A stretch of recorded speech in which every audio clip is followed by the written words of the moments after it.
Hi friends, welcome back to our channel. ഇന്ന് ഞാൻ വന്നിട്ടുള്ളത് നല്ലൊരു പ്രോൺസ് മസാലയുടെ റെസിപ്പിയുമായിട്ടാണ്. വളരെ ടേസ്റ്റി ആയിട്ടുള്ള ഒരു കറിയാണിത്. നമുക്ക് അപ്പത്തിന്റെ കൂട്ടത്തിലും അതുപോലെ ചോറിന്റെ കൂട്ടത്തിലൊക്കെ കഴിക്കാൻ പറ്റിയ നല്ലൊരു മസാലയാണിത്. അപ്പോൾ ഇത് തയ്യാറാക്കുന്നതിന് വേണ്ടിയിട്ട് ഞാനിവിടെ 1/2 കിലോ പ്രോൺസ് ആണ് എടുത്തിരിക്കുന്നത്.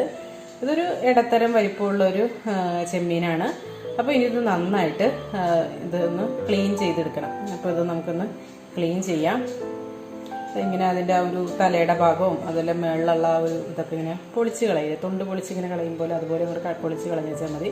പിന്നെ വലിയ ടൈപ്പ് പ്രോൺസ് ഒക്കെ ആണെങ്കിൽ അതിൻ്റെ മുകളിലൊരു ഒരു നാര് പോലത്തെ ഒരു സംഭവം ഉണ്ടാവുമല്ലോ, അതും കൂടെ എടുത്ത് കളയണം. ഇപ്പം ഇതിനകത്ത് കാണില്ല. പിന്നെ അത് നമ്മളെ തല എടുത്തപ്പോൾ തന്നെ അതിൻ്റെ കൂട്ടത്തിൽ തന്നെ പോന്നിട്ടും ഉണ്ടാവും. എന്താണ് ഞാൻ കട്ട് ചെയ്ത് നോക്കിയിട്ട് അതിൻ്റെ ഉള്ളിലില്ല. അങ്ങനെ അപ്പോൾ അത് ഇതൊക്കെ ക്ലീൻ ചെയ്തെടുത്തിട്ടുണ്ട്. എന്നിട്ട് ഇത് നന്നായിട്ടൊന്ന് കഴുകിയെടുക്കാം.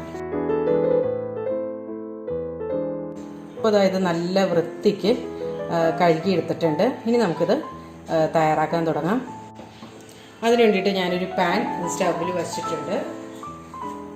ഇനി ഇതിലേക്ക് ഒരു 2 ടേബിൾ സ്പൂൺ വെളിച്ചെണ്ണ ഒഴിച്ചു കൊടുക്കാം. ഇതിന് വെളിച്ചെണ്ണ തന്നെ ചേർക്കുന്നതാണ് കേട്ടോ നല്ലത്. ഇനി ഇതിലേക്ക് ഒരു 1/4 ടീസ്പൂൺ ഉലുവ ഇട്ട് കൊടുക്കാം.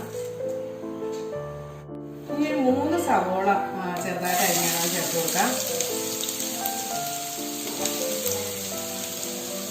ഇനി ഇതിലേക്ക് ആവശ്യമുള്ള ഉപ്പ് ചേർത്ത് കൊടുക്കാം. ഇനി ഇത് നന്നായിട്ട് അങ്ങോട്ട് വഴറ്റിയെടുക്കാം. 1 ടേബിൾ സ്പൂൺ ഇഞ്ചി വെളുത്തുള്ളി പേസ്റ്റ്,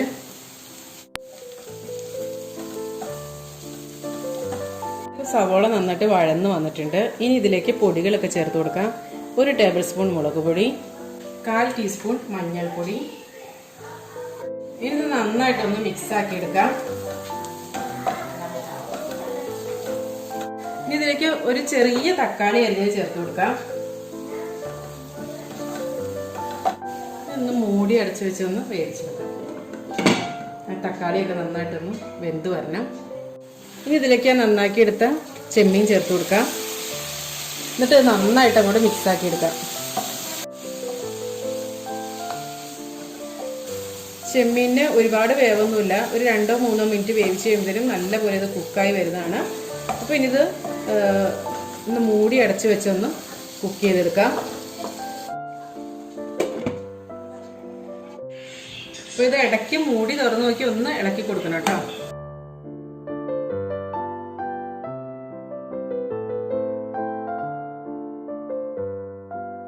ഇതായിപ്പോൾ ഇതിൻ്റെ വെള്ളമൊക്കെ വറ്റി നല്ല പോലെ വെന്ത് വന്നിട്ടുണ്ട്.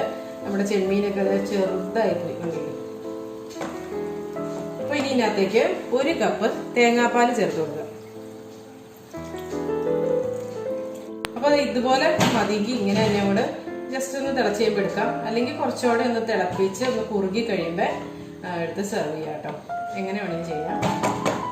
അപ്പോൾ ഇത്രയേ ഉള്ളൂ. അപ്പോൾ നല്ല കളറൊക്കെ വേണമെങ്കിൽ കാശ്മീരി ചില്ലി പൗഡറൊക്കെ ഉപയോഗിക്കുകയാണെങ്കിൽ നല്ല കളറൊക്കെ കിട്ടും. ഞാനിവിടെ എരിവ് ഒരുപാട് അങ്ങോട്ട് കൂട്ടിയല്ല ചേർത്തിരിക്കുന്നത്. ഉപ്പൊക്കെ നോക്കിയിട്ട് ഇപ്പോൾ കുറവൊക്കെ ആണെങ്കിൽ കുറച്ചുകൂടെ ഉപ്പൊക്കെ ഇട്ട് കൊടുക്കുക. 1/2 ടീസ്പൂൺ ഗരം മസാല കൂടി ചേർത്തിട്ടുണ്ട്. ഇനി നന്നായിട്ടൊന്ന് മിക്സ് ആക്കി എടുക്കാം.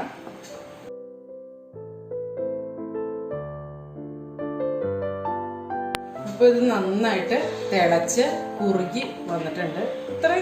ഇത്രയെങ്കിലും ചാറ് വേണം, എങ്കിലാണ് നമുക്ക് അപ്പത്തിനൊക്കെ കൂട്ടുമ്പോൾ കുറച്ച് ചാറുകളോട് കഴിക്കണമെന്നുണ്ടെങ്കിൽ കഴിക്കാൻ പറ്റുള്ളൂ. ഇതിനേക്കാളും കുറുക്കണമെന്നുണ്ടെങ്കിൽ അങ്ങനെ കുറുക്കിയെടുക്കാം കേട്ടോ. ഇതിലേക്ക് കുറച്ച് മല്ലിയില കൂടി ഇട്ട് കൊടുക്കാം. എന്നിട്ട് ഫ്ലെയിം ഓഫ് ചെയ്യാം. ഇത്രയേ ഉള്ളൂ. നല്ല ടേസ്റ്റി ആയിട്ടുള്ള പ്രോൺ മസാല റെഡി ആയിട്ടുണ്ട്. പിന്നെ ഇതൊരു സെർവിങ് ബൗളിലിട്ട് മാറ്റാം. ഇത് നല്ല ടേസ്റ്റി ആയിട്ടുള്ള പ്രോൺസ് മസാല റെഡി ആയിട്ടുണ്ട്. അപ്പോൾ ഇതിനകത്ത് ഗരം മസാല നിങ്ങൾ ആദ്യം മസാലപ്പൊടികളൊക്കെ ഇടുമ്പോൾ അതിൻ്റെ കൂട്ടത്തിൽ വേണമെങ്കിൽ അങ്ങനെ ചേർക്കാം കേട്ടോ. ഞാനിത് ലാസ്റ്റായിട്ട് ഇട്ടുന്നുണ്ട്. അപ്പോൾ കുറച്ചുകൂടെ ഒരു മണമൊക്കെ കിട്ടാൻ വേണ്ടിയിട്ട് അങ്ങനെ ഇട്ടതാണ്. പിന്നെ കാശ്മീരി ചില്ലി പൗഡറൊക്കെ ചേർക്കുകയാണെങ്കിൽ കുറച്ചുകൂടെ നല്ലൊരു കളറ് കിട്ടും. അപ്പോൾ ഇതെല്ലാവരും ഒന്ന് ട്രൈ ചെയ്ത് നോക്കൂ കേട്ടോ. നല്ല ടേസ്റ്റി ആയിട്ടുള്ള ഒരു കറിയാണിത്. എന്തിൻ്റെ കൂടുതലും നല്ലൊരു കോമ്പിനേഷനാണ് കേട്ടോ. അപ്പോൾ നല്ലൊരു റെസിപ്പിയുമായി വീണ്ടും കാണാം. എല്ലാവർക്കും നല്ലൊരു ദിവസം ആശംസിക്കുന്നു. Thank you for watching Aisha's creations.